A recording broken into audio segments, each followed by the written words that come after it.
네. 계속해서 제가 예배 시간마다 우리가 너무 분주하다는 생각이 참 많이 들었습니다. 사실 기쁨의 교회가 아니면 자, 저런 거 다 스탑하고 그냥 예배하자 이렇게 할 수 있을 텐데, 또 우리 기쁨의 교회가 청년들이 또 많이 다니던 교회다 보니까 온라인으로 또 예배하는 또 우리 성도님들도 또 많다 보니 저걸 못 멈추고 저 뒤에 보세요. 계속해서 저러고 있잖아요. 네. 잘 된다고 합니다. 네. 그래요. 우리가 하나님 앞에서 마르다로 살지 않았으면 좋겠습니다. 항상 마리아로 예배 시간에는 다른 거 하지 말고 예배 드리는데 우리가 우리의 전 존재를 드려야 하지 않겠습니까? 하나님께 집중하며 이 시간 아니면 우리가 그래요.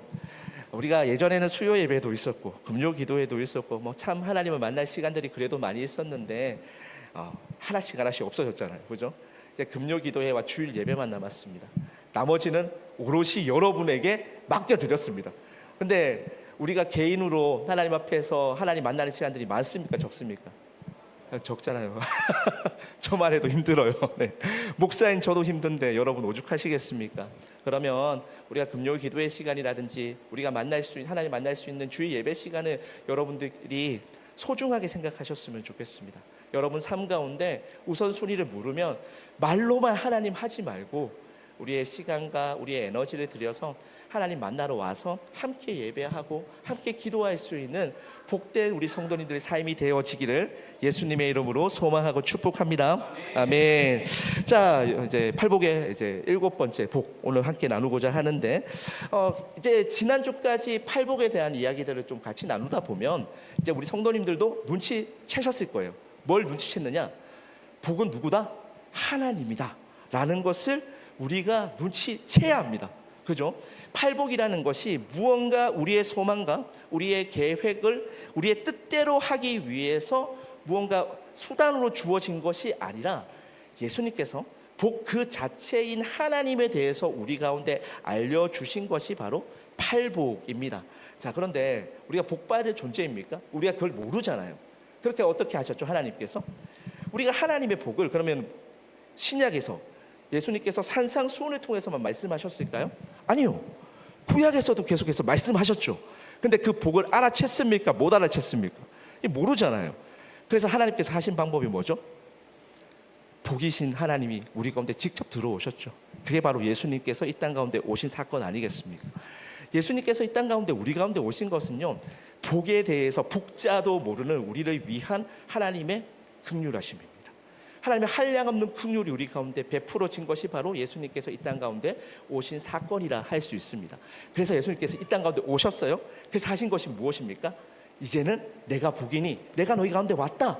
그리고 그 복에 대해서 내가 직접 너희 가운데 설명해 주겠다. 이게 바로 산상수훈입니다. 자, 그런데 놀라운 사실이 있습니다.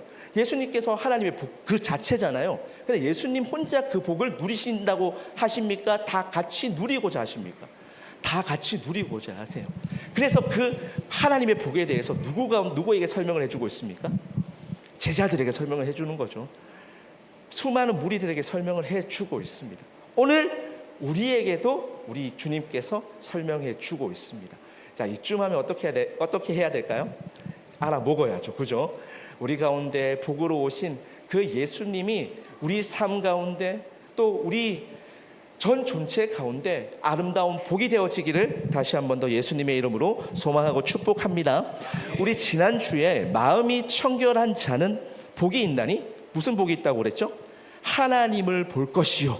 그죠? 그게 6번째 복이었습니다. 자, 그러면 마음이 청결하다, 마음을 깨끗하게 하는 것을 어떻게 할 수 있겠습니까? 마음이 깨끗하게 하면 마음에 이렇게 뭐 진공청소기를 밀면 됩니까? 걸레질 하면 될까요? 마음이 청결하다라는 말을 보니까 시편 24편에 보니까 마음이 청결하다라는 말은 결국에 우상을 제거한다라는 말에 쓰여진다라는 것을 우리가 지난주에 살펴봤습니다.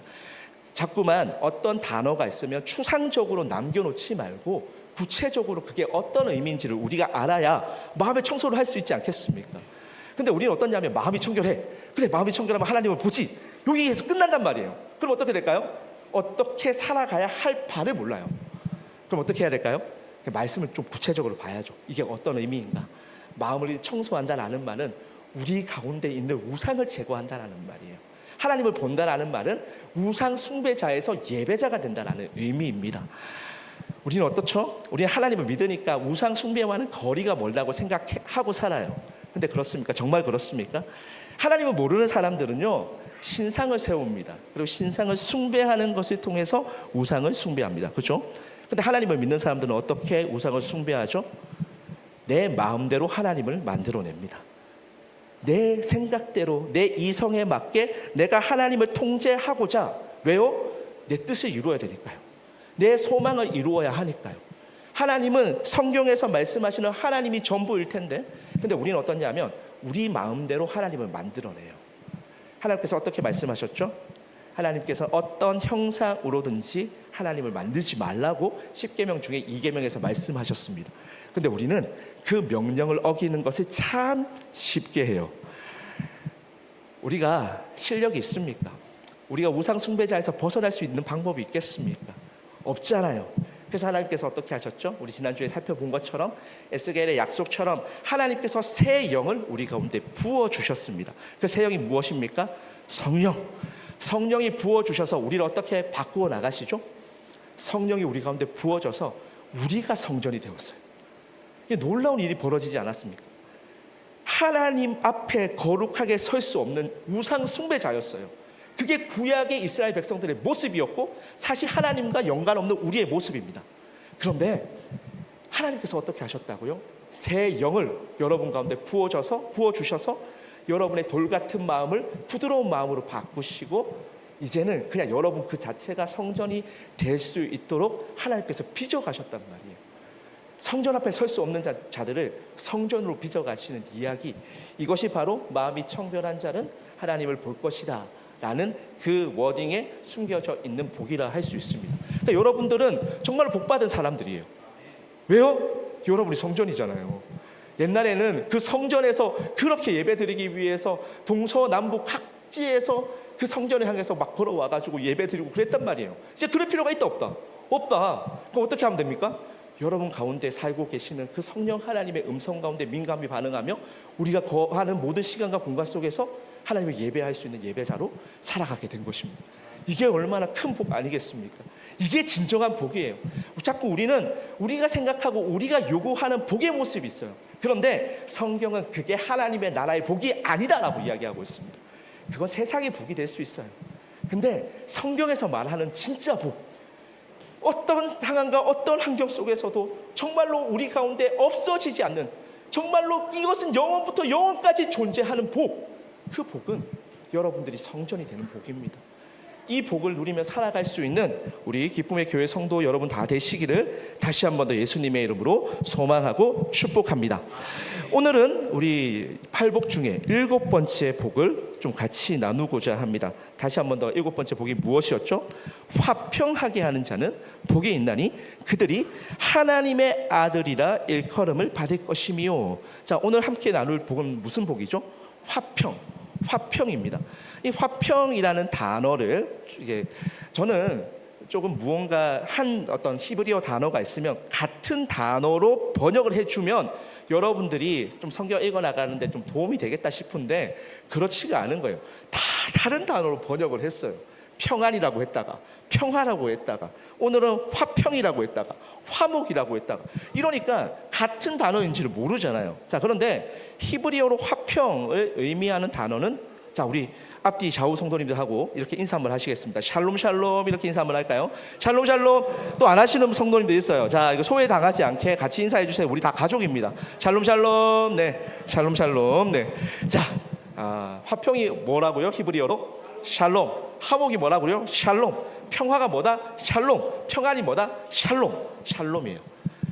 그 샬롬에 대한 이야기를 좀 같이 나누고자 합니다. 이 헬라어로 하면 에이레네가 바로 이 샬롬인데, 이 샬롬이 여러분 가운데 있습니까? 한번 물어보고 싶어요. 자, 이제 하나님 말씀 나누기 전에 샬롬이 정말 여러분 가운데 있습니까? 있는 것 같아요? 그래도 믿음의 레벨이 상당한 우리 기쁨의 교회 성도님들, 네, 자신 없어가지고 원래 안 해야 되는데, 네. 우리 교회 가운데 샬롬이 있습니까? 자, 제가 물어보고 싶은 게 이런 거예요. 우리가 예배 드릴 때는 샬롬이 있다라고 우리가 고백할 수 있는데 우리가 딱 예배당 문을 나가는 순간 우리 마음 가운데 샬롬이 있습니까? 없습니까? 없어질 때가 너무 많아요. 어떤 인생의 문제들이 있으면 갑작스럽게 내 생각과 내 뜻대로 일들이 진행되어지지 않으면 자꾸 우리 가운데 샬롬이 사라지는 것 같아요. 한때는 교회가 편의점의 숫자보다 훨씬 더 많았다고 합니다. 코로나 이전에는. 그러면 우리 대한민국 땅 가운데 샬롬이 넘쳐야 하지 않았겠습니까? 근데 샬롬이 넘쳤습니까? 샬롬이 없어졌습니까? 문제는 뭐냐 하면 샬롬이 없어지는 것 같아요. 자, 그러면 우리가 알고 있는 수많은 교회 가운데서 샬롬의 모습이 많습니까? 샬롬이 없는 모습이 많습니까? 이 샬롬이 없는 모습이 참 많은 것 같아요. 그때마다 우리는 이렇게 변명을 합니다. 죄인들의 모임이니까 또 그래 죄인들의 모임이다 보니까 우리 가운데 질투가 있을 수 있고 우리 가운데 미움이 있을 수 있고 우리 가운데 갈등이 있을 수 있다. 이렇게 합리화를 하면서 갈등 상황을 그냥 내버려 두고 그냥 그 갈등 상황을 해결하지 않으려고 할 때가 참 많은 것 같아요. 제가 보면서 좀 안타까움이 있었습니다. 하나님의 사랑을 안다라는 사람들이 성도들이 정말로 그러면 되겠습니까? 그 갈등 상황이 있으면 어떻게 해야 될까요? 우리가 서로 갈등 상황을 해소하고 서로 사랑해야 하지 않겠습니까? 그런데 자꾸만 우리는 죄인들의 모임이니까 그냥 냅두는 거예요. 죄인들의 모임이니까 그냥 그 갈등 상황들을 해소하기보다는 그냥 대면하게 지내면 그 갈등 상황들이 계속해서 심화되지는 않으니까 최선의 선택을 하기보다는 차선의 선택을 하는 것을 통하여서 무언가 우리가 샬롬을 누리기보다는 그냥 그 갈등 상황이 더 심화되지 않는 것에서 우리가 만족할 때가 참 많더라고요. 그렇게 교회가 샬롬을 포기하는 상황 가운데 놓여져 있다 보니까 세상 가운데서도 교회가 샬롬을 확장시켜 나가지 못하게 되었습니다. 여러분들 그 세상에서 교회를 바라볼 때 교회를 긍정적으로 바라봅니까? 아니면 부정적으로 바라봅니까? 신기하잖아요. 제가 한번 물어보겠습니다. 한 50년 전에 우리가 강복전에만 해도 교회를 긍정적으로 바라봤을까요? 부정적으로 바라봤을까요? 긍정적으로 바라봤습니다. 여러분들 우리 독립하는 과정 가운데 있어서 교회가 중추적인 역할을 했다라는 것은 우리 모두가 다 알고 있는 역사적 사실입니다. 그런데 언제부터인가 교회가 무너졌어요. 제가 이제 드라마를 다 보지는 못하고 저는 드라마를 너튜브에서 이 요약하기로 이제 보게 봅니다 많이. 왜냐하면 청년 사역을 이제 올해 이제 청년 사역 은퇴하고 제가 14년 동안 청년부만 해오다가 올해 이제 은퇴하게 되었는데 청년들하고 같이 소통을 하려다 보면 그래도 제일 잘 나가는 드라마가 무엇인지는 알아야 되지 않겠습니까? 그래서 이제 드라마 요약본을 이렇게 보면 교회의 모습을 참 비참하게 많이 그려놨더라고요. 2023년도에 가장 핫했던 드라마가 더 글로리라는 드라마였습니다. 송혜교 해교 자매님께서 이제 그 학폭을 당해가지고 복수하는 이야기예요. 그런데 그 송혜교 자매님을 괴롭혔던 사람 중에 목사 딸이 있습니다. 왜 그렇게 묘사를 했을까요? 세상 사람들이 봤을 때 교회가 가지고 있는 위선적인 모습, 가식적인 모습을 표현하기 위해서 아니겠습니까? 오징어 게임도 봤습니다. 오징어 게임도 요약본을 봤어요. 근데 거기도 목사 딸이 또 등장을 하더라고요. 목사 아들은 왜 등장하지 않는지 모르겠습니다. 근데 목사 딸만 자꾸 등장을 해요. 근데 목사 딸이 다 보면 교회에 큰 상처가 있습니다. 우리 자매님들은 상처가 없기를 다시 한번 소망합니다. 네.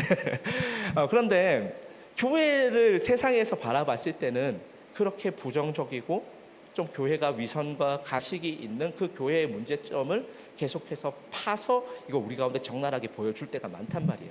자, 그러면 세상의 잘못일까요? 교회의 잘못일까요? 저는 우리가 이 세상의 질문 앞에 한번 우리의 모습을 돌아봐야 된다고 생각합니다. 얼만큼 교회 가운데 샬롬이 없었으면 세상이 그렇게 교회를 묘사했을까요?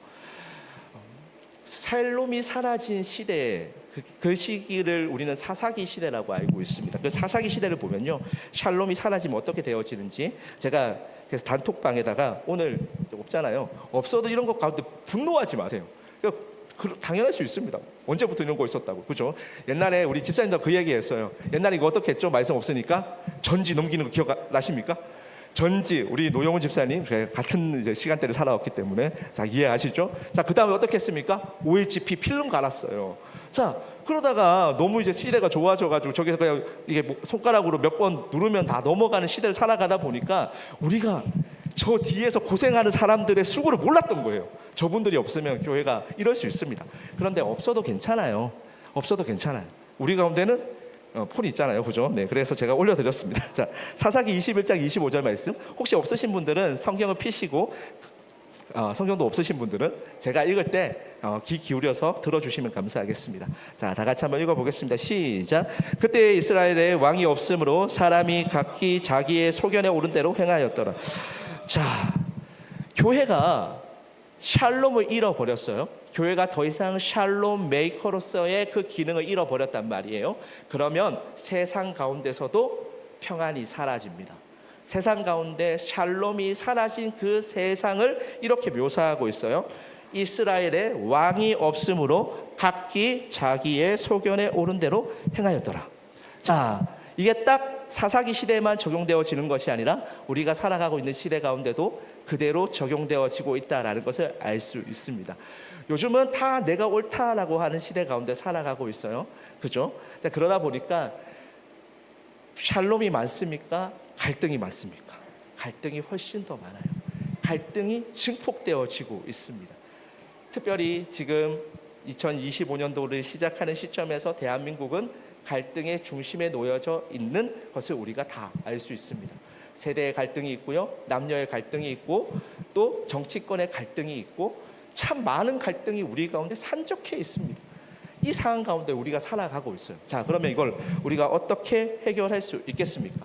왜 이런 엔샬롬, 샬롬이 없는 시대를 우리가 살아가게 되었을까요? 샬롬이 없는 가장 큰 원인은 무엇이냐 하면 하나님의 질서가 우리 가운데 무너졌기 때문입니다. 하나님의 질서가 가장 아름답게 온전하게 세워져 있었던 때가 언제일까요? 하나님께서 천지를 창조하시던 그 시점이었을 것입니다.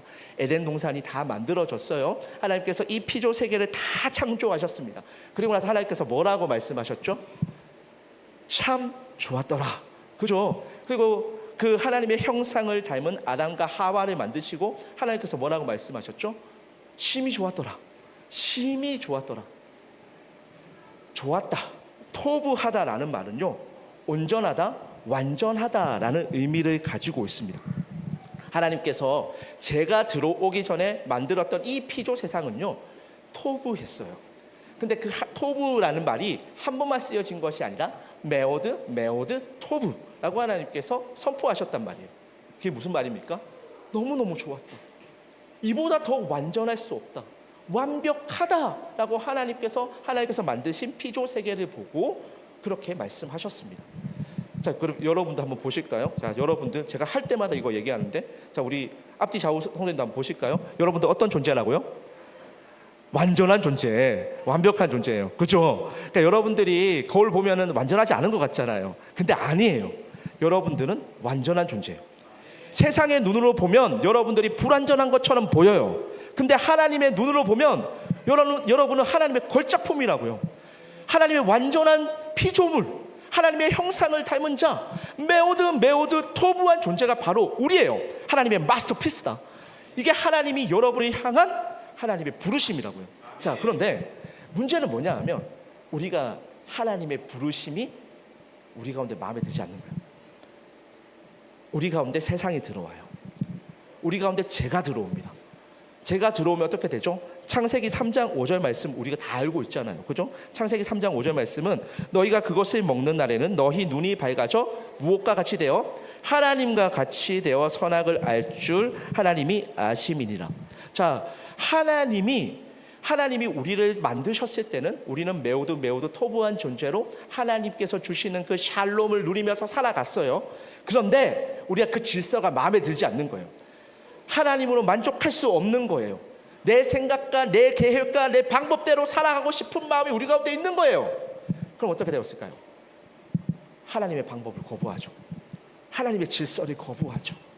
하나님과 같이 되어서 이제는 하나님마저도 내가 컨트롤하겠다, 하나님마저도 내가 통제하겠다라는 마음으로 살아가죠. 그게 죄입니다. 자꾸 우리는 죄라고 하면 우리가 뭐 도둑질하는 것, 우리가 남을 미워하는 것, 거짓말하는 것, 이건 죄의 결과, 죄의 현상이고요. 제 뿌리에는 무엇이 있다? 무엇이 자리 잡고 있다? 하나님과 같이 되고 싶은 마음, 하나님도 컨트롤하고 싶은 마음, 그 우상 숭배의 그 극단적인 모습이 우리 가운데 다 숨겨져 있단 말이에요. 그러니까 어떻게 되죠? 그러니까 하나님의 질서를 무너뜨리죠. 하나님의 질서를 무너뜨리면서 내 마음대로 내 생각과 내 이름과 내 계획을 성취하기 위해서 살아가는 그 세상을 우리는 살아가고 있습니다. 그게 우리가 지금 이 땅을 살아가는 방법이에요. 하나님이 없으면 우리 모두 다 그렇게 살아간다고요. 자, 그러면 그 가운데 샬롬이 있겠습니까? 하나님의 샬롬이 가득한 세상은 원래 이랬습니다. 이사야 11장 6절부터 9절까지의 말씀을 보면요, 여러분들이 다 찬양을 통해서 알고 있는 말씀입니다. 그때 이리가 어린 양과 함께 살며, 이리가 어린 양과 함께 산대요. 표범이 어린 염소와 함께 눕는데요. 송아지와 어린 사자와 살찐 짐승이 함께 있어 어린아이에게 끌려다닌대요. 네, 말이 안 되는 이야기죠. 있을 수 없는 이야기입니다. 자, 암소와 곰이 함께 있으며 그것들의 새끼가 함께 엎드리며 사자가 소처럼 풀을 먹을 것이며 젖먹는 아이가, 우리 은유가 독사의 구멍에서 장난하며, 지금이면 난리가 납니다. 젖된 어린아이가 독사의 굴에 손을 넣을 것이라. 내 거룩한 산 모든 곳에서 해됨도 없고 상함도 없을 것이니 이는 물이 바다를 덮음같이 여호와를 아는 지식이 세상에 충만할 것임이니라. 이게 샬롬이 가득한 모습 아닙니까? 그런데 우리가 이걸 보니까 어떻죠? 이런 세상을 살아가고 있습니까? 이건 말도 안 되는 이야기잖아요. 이거는 정말로 그 성경책에서나 그냥 기록되어져 있는 이야기잖아요. 이것이 우리와는 무관한 이야기가 되어버렸잖아요. 엔샬롬의 시대를 살아가고 있다고요. 하나님의 질서가 무너진 세상은 이게 우스꽝스러운 소리로 들립니다. 이게 농담처럼 들립니다. 이것은 하나님의 성경, 하나님의 말씀에나 기록되어져 있는 우리 현실에서는 나타날 수 없는 이야기로 우리가 치부하기 마련입니다. 그게 지금 우리가 엔샬롬의 시대를 살아가고 있는 우리의 모습이라 할 수 있습니다. 그러다 보면 우리 가운데 뭐가 찾아올까요? 엔샬롬의 시대를 살아가는 우리, 샬롬이 없는 시대를 살아가는 우리 가운데 무엇이 찾아올까요? 그러면 자꾸만 우리 가운데 힘의 원리가 작동하기 시작합니다. 속도와 효율의 원리가 작동하기 시작합니다. 되게 재밌어요. 힘의 원리와 속도와 효율의 원리가 우리 가운데 작동하잖아요. 그러면 우리가 어떻게 될까요? 하나님 앞에서 마스터피스를 잊어버립니다. 그리고 비교하게 됩니다. 제가 얼마 전에 읽었던 기사 중에 이런 기사가 있었습니다. 예전에 우리 윤리책이라든지 도덕책에서 행복 지수에 대한 이야기를 하면 반드시 나오는 나라가 있었습니다. 네팔입니다. 그러니까 항상 세상에서 가장 행복한 나라, 그러면 네팔이었어요. 그러니까 네팔 사람들은 항상 행복하다라고 그 답변 가운데, 질문지 가운데 답변을 작성했습니다. 그래서 행복 지수가 가장 높았습니다. 자, 그런데 그 네팔 가운데 SNS가 들어가기 시작했습니다. 자, 그래서 남들을 바라볼 수 있는 그 도구가 그들에게 주어졌어요. 어떻게 되었을까요? 그들이 남들을 바라보기 시작했고, 비교하기 시작했고, 더 이상 행복하지 않다라고 답변하기 시작했습니다. 비교하지 않았을 때는 행복했는데 비교하기 시작하니까 불행해져요. 우리도 마찬가지입니다. 하나님의 샬롬이 사라지면 우리 가운데 힘의 원리, 속도와 효율의 원리가 작동하기 시작하고 우리는 하나님의 마스터피스임을 잊어버립니다. 메오드 토부했다라는 것을 잊어버리게 되고 우리 가운데 뭐가 들어온다? 비교의식이 들어옵니다. 남들이 잘 되는 걸 바라보기 시작하고, 남들이 가진 것이 나에게 없어서 결핍의 문제가 발생하기 시작하고 내가 불행하다라고 여겨집니다. 그게 우리가 이 세상을 살아갈 때 우리가 겪는, 샬롬이 없었을 때 겪는 현상이라 할 수 있습니다. 자, 그러면 우리가 계속해서 이렇게 엔샬롬의 시대를 살아가다가 어떨 때 샬롬을 간헐적으로라도 경험합니까? 이스라엘 백성도 마찬가지였어요. 계속해서 엔샬롬의 시대를 살아갑니다. 하나님의 샬롬이 그들 가운데 없었어요. 그런데 그들 가운데 아주 가끔, 아주 간혹 샬롬이 경험되어지는 시기가 있습니다. 그때가 언제일까요? 여호수아 말씀을 보면 우리가 잘 알 수 있습니다. 여호수아서 1장을 보면 하나님의 말씀 가운데 강하고 담대하면 무엇이 주어진다? 승리가 주어집니다. 샬롬이 주어져요. 그 말인즉 그 말이 무슨 의미죠? 하나님의 말씀, 하나님의 율법 가운데 우리가 강하고 담대하면 우리 가운데 샬롬이 주어져요. 이게 무슨 의미일까요? 하나님의 질서가 우리 가운데 세워지면 샬롬이 주어진다. 놀라운 사실 아닙니까? 항상 우리는 불능한 존재예요. 항상 하나님 앞에서 우리는 샬롬을 거부하고 내 생각과 내 계획을 따라 살아가요. 그러면 우리 가운데 반드시 필연적으로 찾아오는 것은 비교의식이라고. 그래서 우리가 불행해진다고요. 그 결핍의 문제를 우리는 상쇄할 수가 없어요. 해결할 수가 없어요. 그 결핍의 문제, 마음이 뻥 뚫린 그 문제를 우리는 어떻게 해결하려고 합니까? 돈으로 해결하려고 합니다. 건강으로 해결해 보려고 합니다. 우리가 이 세상 가운데 성공으로 그것들을 해결해 보려고 합니다. 물론 일시적으로 돈이 여러분 가운데 많아졌을 때, 여러분이 건강할 때, 여러분이 장래가 여러분의 생각대로 진행되어질 때 우리가 일시적으로 평안함을 누리죠. 그것을 부정하는 것은 아닙니다. 근데 그게 영원하던가요? 영원하지 않잖아요. 이스라엘 백성들도 마찬가지였습니다. 그들도 하나님을 떠나서 내 방식과 내 생각대로 해보니까 무언가를 얻었던 때도 있어요. 하지만 그게 영원한가요? 그렇지 않잖아요. 우리는 자꾸만 내 생각과 내 계획대로 일들을 진행해서 일시적인 샬롬을 누리는데 너무 혈안이 되어져 있습니다. 근데 하나님께서 말씀하시는 건 뭐죠? 하나님의 질서를 회복하는 거예요. 하나님 말씀 가운데 강하고 담대하면 하나님의 샬롬이 주어진다고요. 여호수아서는 그걸 보여주고 있습니다. 그 전쟁의 시기를 살아가는 이스라엘 백성들, 전쟁할 줄 알았겠습니까? 전쟁할 줄 몰랐습니다. 그들이 했던 것은 애굽에서 탈출하여서 겨우 강야 땅을 건너왔던 하나님의 백성들일 뿐입니다. 그런데 그들이 어떻게 승리를, 그 여리고성 사람들과 싸워서 이길 수 있겠습니까? 난공불락의 성 그 여리고성을 어떻게 함락할 수 있겠습니까? 아낙 자손이 머리가 2개, 3개가 더 많대요. 크대요. 그 정탐꾼들이 아낙 자손 보고 뭐라고 이야기합니까? 우리는 아낙 자손에 비하면 메뚜기라도 같아. 그들이 밥이다. 샬롬이잖아요. 샬롬이 없는 상황이었단 말이에요. 근데 그들 가운데 승리가 주어졌습니다. 뭐 했죠? 그들이 싸웠습니까? 아니요. 그들은 오로지 하나님 말씀 가운데 강하고 담대했습니다. 하나님 말씀 가운데 강하고 담대하니까 그들 가운데 승리가 주어졌고 샬롬이 주어졌습니다. 우리는 간헐적으로 하나님의 그 말씀이 우리 가운데 세워질 때, 그 하나님의 질서 가운데 우리 가운데 간헐적으로 세워질 때 하나님의 평안을 우리가 경험합니다. 그런데 여러분, 그게 지속됩니까? 안 지속됩니까? 그게 지속이 안 되는 거예요. 구약 백성들도, 이스라엘 백성들도 간헐적으로는 하나님의 평안을 경험했어요. 근데 여러분, 놀랍잖아요. 여호수아 다음에 나오는 성경이 무엇입니까? 자, 여호수아 다음에 나오는 성경이 뭐죠? 사사기. 사사기는 어떤 시대입니까? 여호수아 시대 때 하나님 말씀 가운데, 하나님 질서 가운데 들어와서 우리가 샬롬을 누렸어요. 한 권이 지나기도 전에 다시 하나님의 질서가 무너집니다. 우리가 읽었던 것처럼 그때 이스라엘의 왕이 없으므로 사람이 각기 자기의 소견에 오른 그 엔샬롬의 시대를 살아갑니다. 샬롬이 지속되지 못한대요. 그게 구약 역사가 우리 가운데 보여주고 있는 바 아닙니까? 구약 역사는 엔샬롬의 시대가 계속해서 우리 가운데 지속되어지는 것을 우리 가운데 보여줍니다.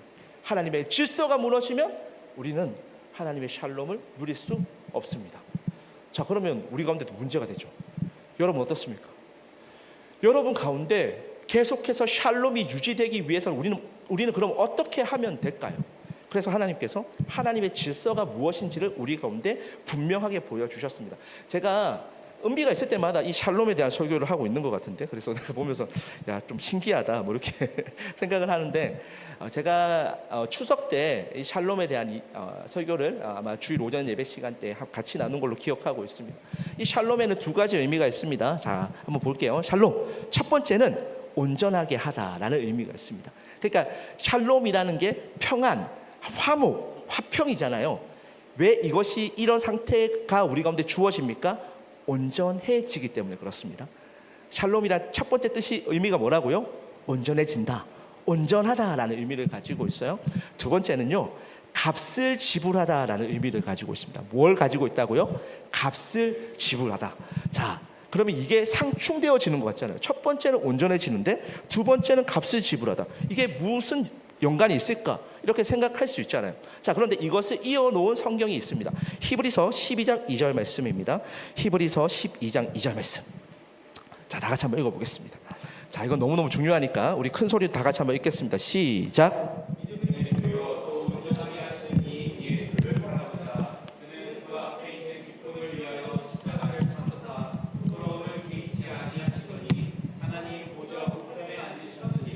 아멘. 자, 믿음의 주요, 우리를 온전하게 하시는 이, 우리를 샬롬하게 만드시는 이 누구죠? 예수를 바라보자. 예수를 바라보자요. 예수님께서 하신 게 무엇이죠? 그 앞에 있는 기쁨을 위하여 십자가를 참으사 부끄러움을 참으셨어요. 개의치 않으셨어요. 자, 이제 연결이 되십니까? 우리가 온전해지기 위해서 누가 값을 지불하셨죠? 예수님께서 값을 지불하셨습니다. 이게 하나님의 질서예요. 우리는 간헐적으로, 부분적으로 하나님의 샬롬을, 하나님의 질서가 세워지는 그 순간에는 누릴 수 있습니다. 근데 이게 우리 가운데 지속될 수 없어요. 우리가 항상 하나님의 샬롬을 누릴 수 없는 죄인이란 말이에요. 그래서 하나님께서 하신 일이 무엇입니까? 예수님이 이 땅 가운데 보내셨습니다. 여섯 번째 복하고 마찬가지죠. 우상 숭배자로 살아갈 수밖에 없는 우리 가운데 우리를 예배자로 만드시기 위해서 하나님께서 하신 일은 예수님을 보내셔서 예수님으로 하여금 새 영이 우리 가운데 임할 수 있도록 주님께서 만드셨습니다. 그래서 우리를 우상 숭배자에서 예배자로 하나님께서 전환시키셨어요. 마찬가지입니다. 우리는 하나님의 샬롬을 부분적으로 누릴 수 있지만 이것을 항상 누릴 수는 없는 존재입니다. 그래서 하나님께서 하신 일이 무엇이죠? 예수님을 우리 가운데 보내셨습니다. 우리를 온전하게 만들기 위해서 주님께서 하신 일이 무엇입니까? 값을 지불하셨습니다. 어떻게 값을 지불하셨습니까? 십자가를 참는 방식으로 값을 지불하셨어요. 생명을 던지시는 방식으로 지불하셨어요. 우리를 위해서 희생과 섬김의 방식으로 그 값을 지불하는 것을 통해서 우리가 하나님 앞에서 온전함을 얻었습니다. 하나님이 우리를 샬롬한 상태를 우리가 늘 항상 우리가 경험하게 하기 위해서 하나님께서 하신 일, 예수 그리스도를 우리 가운데 값으로 지불하신 일입니다. 우리는 이 방식, 이 질서를 통해서만 샬롬을 누릴 수 있습니다. 제가 참 벌써 3년이 지났네요. 제가 보통은 항상 T잖아요. 극단적인 T라 가지고 눈물을 잘 흘리지 않습니다. 기도할 때도 적당하게 이제 하나님 앞에서 감정을 이제 토론을 하지만 우는 일은 잘 없어요. 그런데 하루는 제가 사역을 마치고 나서 이정교회입니다. 지금 기쁨의 교회 오기 전에 이정교회에서 사역을 마치고 집에 들어갔는데 이제 저희 첫째 아들이 하랑이잖아요. 하랑이를 불렀습니다. 근데 호명 반응이 안 되는 거예요. 눈 마주침도 안 됐습니다. 그래서 걱정하기 시작했어요. 근데 그 다음 날도 똑같은 거예요. 너무 놀랐습니다. 멀쩡하게 잘 자라고 있던 애가 갑자기 호명 반응이 안 되는 거예요. 샬롬의 상태입니까? 엔샬롬의 상태입니까? 샬롬이 없는 상태잖아요. 마음이 무너지는 상태잖아요. 제가 엄마한테 전화해가지고 온 적이 다 잘 없습니다. 엄마한테 전화해서 온 적이 없는데 그때는 우리 오건사님께 전화 드려가지고 펑펑 울었습니다. 엄마 어떻게 해야 돼? 우리 하랑이 어떻게 해야 돼? 하랑이가 호면 반응이 안 돼. 하랑이가 아픈 것 같아. 하랑이가 문제가 있는 것 같아. 어떻게 해야 돼? 그러고 나서 엄마가 통화를 마친 후에 그 엔샬롬의 상태를 경험하며 그 너무 부모로서 아빠로서 마음이 아프잖아요. 마음이 무너지잖아요. 애가 멀쩡했는데 애가 어느 순간부터 아빠의 하랑아 부르는 그 소리에 응답하지 않는 거예요. 아무리 눈을 보려고 해도 애가 눈을 보지 않는 거예요. 아빠 마음이 어떻겠습니까? 하나님 앞에서 울면서 기도했습니다. 참, 기도했는데 목사들은 좋은 게 있어요. 목사들은 새벽 기도 시간이 되면 울다가 막 지쳐 있더라도 일어나서 교회를 가야 됩니다. 그래가지고 마침 그때 이제 제가 새벽 기도 설교라 가지고 새벽 4시에 다시 교회로 갔습니다. 교회로 가서 성도님들과 말씀 나누고 함께 기도했습니다. 기도한 이후에 그때 함께 나누었던 말씀이 조금 있다가 읽을 에베소서 2장 13절부터 16절 그때 말씀을 우리가 그때 설교 본문으로 함께 나누었었는데 그걸 묵상하면서 기도하다 보니까 그런 마음이 들더라고요. 절대로 샬롬할 수 없는 상황이었잖아요. 애가 아픈데 어떻게 부모가 샬롬할 수 있겠습니까? 그런데 하나님께서 제 마음 가운데 그런 마음을 주시는 거예요. 지연아, 내가 하랑이를 위해서도 예수님을 주었다. 지연아, 내가 하랑이를 위해서도 내 생명 아끼지 않았다. 지연아, 하랑이도 내 아들이야. 그 음성이, 그 마음이 저한테 들어오는데 제 마음 가운데 찬송가 412장 그 찬양이 떠오르더라고요.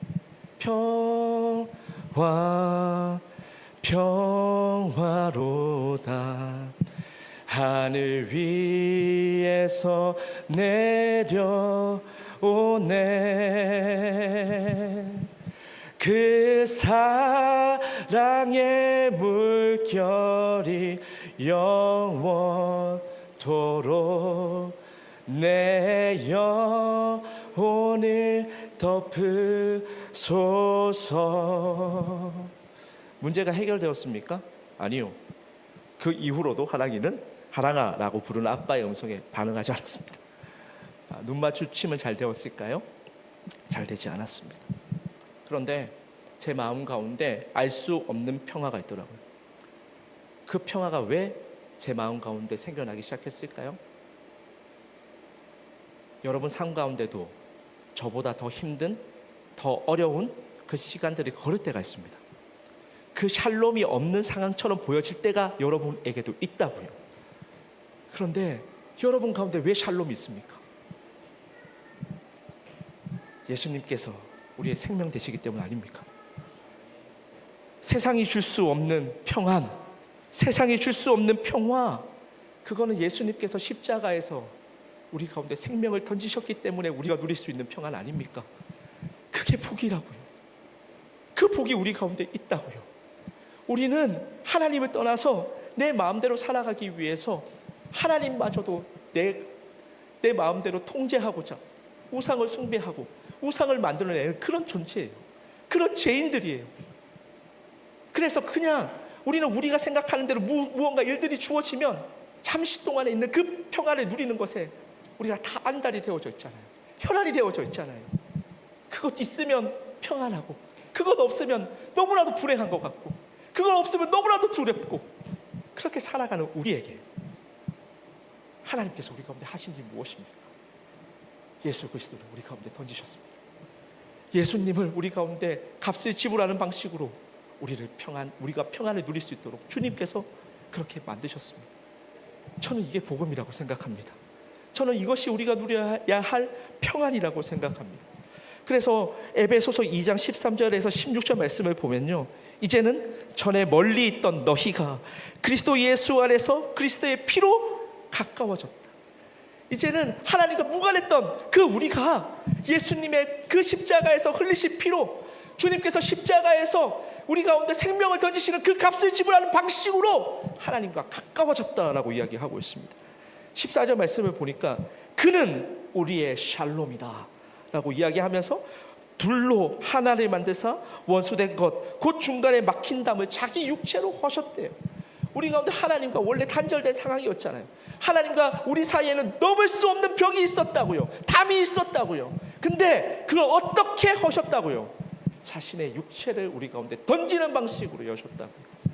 그게 하나님께서 우리 가운데 주시는 평안입니다. 법정으로 된 계명의 율법을 폐하셨으니 이는 이 둘로 자기 안에서 한 세 사람을 지어서 화평하게 하시고. 자, 그러면 여러분 보세요. 이제는 하나님과 우리 사이에 있는 그 담은 허물어졌습니다. 그죠? 누굴 통해서? 예수님을 통해서. 예수님께서 십자가에서 생명을 던지는 방식으로, 예수님께서 생명을 우리 가운데 값을 지불하는 방식으로 그 하나님의 질서로 우리는 샬롬을 누리게 되었어요. 그런데 문제가 있습니다. 하나님과 우리는 그렇게 해결했는데 옆에 사람 보세요. 자, 옆에 사람 미울 때 있잖아요. 야, 저 인간하고 내가 같이 신앙생활 한다고? 이럴 때 있잖아요. 야, 우리 가운데 그 미움의 감정이 있을 때 그럼 어떻게 합니까? 에베소 교회도 마찬가지였습니다. 히브리 교인들과 헬라 교인들이 싸우고 있었어요. 계속해서 그 갈등 상황이 심화되고 있었습니다. 자, 근데 뭐라고 이야기하죠? 예수님이 이 둘을 하나로 만드셨대요. 그래서 16절 말씀 보니까 또 십자가로 이 둘을 한 몸으로 하나님과 화목하게 하려 하심이라 원수된 것을 십자가로 소멸하셨대요. 십자가로 하나님의 질서, 값을 지불하는 방식으로 소멸했다. 그러고 나서 17절 말씀 보니까 또 오셔서 먼데 있는 너희에게 평안을 전하시고 가까운 데 있는 자들에게 평안을 전하셨으니. 그래서 주님께서 하신 일이 무엇입니까? 멀리 있는 자에게도 가까이 있는 자에게도 하나님의 샬롬을 전하셨습니다. 그리고 나서 이는 그로 말미암아 우리 둘이 한 성령 안에서 아버지께 나아감을 얻게 하려 하심이라. 아멘. 그래요. 미운 사람이 있습니다. 우리 교회 가운데 있을 수 있어요. 네. 그런데 어떻게 우리가 이것을 해결할 수 있습니까? 십자가의 원리. 하나님의 질서는 십자가의 원리예요. 어떻게 한다고요? 값을 지불한다고요. 값을 지불한다고요. 그래서 마태복음 16장 24절에서 예수님께서 이렇게 말씀하셨습니다. 이에 예수께서 제자들에게 이르시되 누구든지 나를 따라오려거든 자기를 부인하고 자기 십자가를 지고 나를 따를 것이라. 뭘 지고 따르라고요? 십자가. 그럼 여러분 십자가 어떻게 집니까? 그 십자가 지면 나무 해 와서 십자가 지어야 될까요? 아니잖아요. 그럼 십자가를 어떻게 지면 됩니까? 여기서 값을 지불하는 게 뭐죠? 십자가를 지는 게 뭐죠? 희생하라고요. 섬겨주라고요. 내 거 내가 훔치지 말고 도와줘서 흘려보내라고요. 이게 십자가의 원리잖아요. 12월 달에 우리 교회 가운데 암암리에 갈등 상황들이 좀 많았습니다. 다 아시잖아요. 그죠? 우리 교회 가운데 여러 가지 아픔들이 있었어요. 갈등 사안들이 있었습니다. 자, 그런데 이게 어떻게 해결되어지기 시작했습니까? 여러분, 2층 공사가 그냥 이렇게 완성되어져 가는 게 아닙니다. 이번 주만 해도 수많은 집사님들이 오셔가지고 집 나르셨습니다. 자신의 시간들, 자신이 가지고 있는 에너지를 값으로 지불했어요. 그러면 어떻게 되죠? 그곳 가운데 샬롬이 있습니다. 너무 놀라운 원리 아닙니까? 여러분 가운데 화가 많잖아요. 그럼 어떻게 해야 될까요? 값을 지불하세요. 희생하고 섬기세요. 그럼 어떻게 됩니까? 그 가운데 샬롬이 찾아온다고요. 하나님과 우리 사이에 문제가 있어요. 어떻게 해야 될까요? 여러분 시간 들여서 예배하세요. 여러분 에너지 들여서 기도하세요. 그럼 어떻게 될까요? 그 가운데 샬롬이 찾아옵니다. 왜요? 이미 예수님께서 값을 지불하셨거든요. 우리 가운데 평안이 없다고 여겨질 때 여러분 어떻게 해야 할까요? 남영 2층 캠퍼스 공사하러 오시면 됩니다. 진짜입니다. 여러분 아시잖아요. 그 2층 공사하면서 한 번이라도 우리 가운데 큰 소리 나온 적 있습니까? 없죠. 항상 웃으면서 하지 않았습니까? 항상 우리가 화평과 그 샬롬을 누리면서 그 공사하지 않았습니까? 생각해 보세요.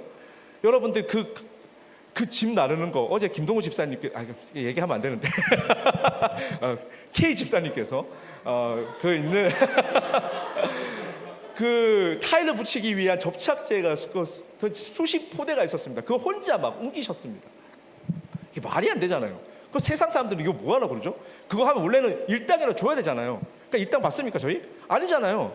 그러면 허리도 아픕니다. 자신이 힘듭니다. 어떻게 보면 세상에서의 관점으로 봤을 때 그것은 샬롬이 없는 상태예요. 엔 샬롬이란 말이에요. 그런데 우리는 그 집사님을 통해서 샬롬을 봅니다. 너무 신기하지 않아요? 교회라는 것은요, 세상이 봤을 때 이해할 수 없는 방식으로 돌아간다고요. 그게 하나님의 질서잖아요. 우리가 이사야 11장 6절부터 9절까지의 말씀 봤듯이 그 말이 안 되는 이야기잖아요. 세상 가운데 그건 말이 안 되는 이야기라고요. 어떻게 젖을 갓된 아기가 독사와 함께 놀 수 있습니까? 이리와 놀 수 있습니까? 그건 말이 안 되는 이야기예요. 그 비상식적인 이야기예요. 근데 하나님의 질서가 그것 가운데 작동하면 그게 가능해지더라고요. 우리 교회 가운데 샬롬의 질서가 지금 움직이고 있는 건 아니겠습니까?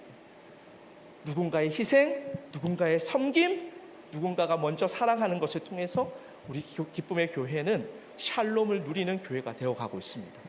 그래서 저는 여러분들 가운데 선교하라는 그 하나님의 명령이 우리 가운데 반드시 작동되어져야 됩니다. 선교야말로 여러분들이 가장 극단적으로 여러분들의 인생과 여러분들의 삶을 드릴 수 있는 하나님의 질서를 따르는 그 순종 아니겠습니까? 그렇잖아요. 우리의 시간을 들여서 갑니다. 오늘 이제 케냐팀 밤에 출국하는데 그 친구들 가운데 아직까지 취업을 안 한 친구들도 있긴 하네요. 네. 근데 보통은 취업하는 사람들, 직장 생활 하고 있잖아요.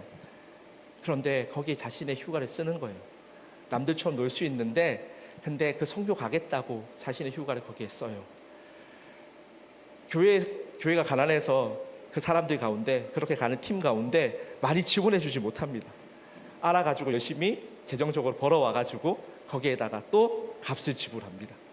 비행기표도 본인이 사고요. 가서 선교할 헌금도 본인이 모읍니다. 그렇게 선교 자금 가지고 본인이 거기에 갑니다. 자신의 시간도 드리고 자신의 재정도 드리고 자신의 에너지도 드립니다. 그러니 그곳 가운데 샬롬이 있을 수밖에 없지 않겠습니까? 그렇게 하나님의 마음을 가지고 간 그곳 가운데 하나님의 생명의 열매가 맺혀지지 않겠습니까? 그래서 우리 삶 가운데 자꾸 샬롬이 없어지잖아요. 자꾸 뭔가 내 마음 가운데 불평과 불만이 많아지면 항상 희생과 섬김의 자리로 여러분들이 내어 던지십시오. 그게 하나님의 질서의 원리입니다. 우리가 값을 지불할 때 우리가 샬롬을 얻을 수 있다. 하나님께서 말씀하셨고 하나님께서 그것을 먼저 보여주셨잖아요.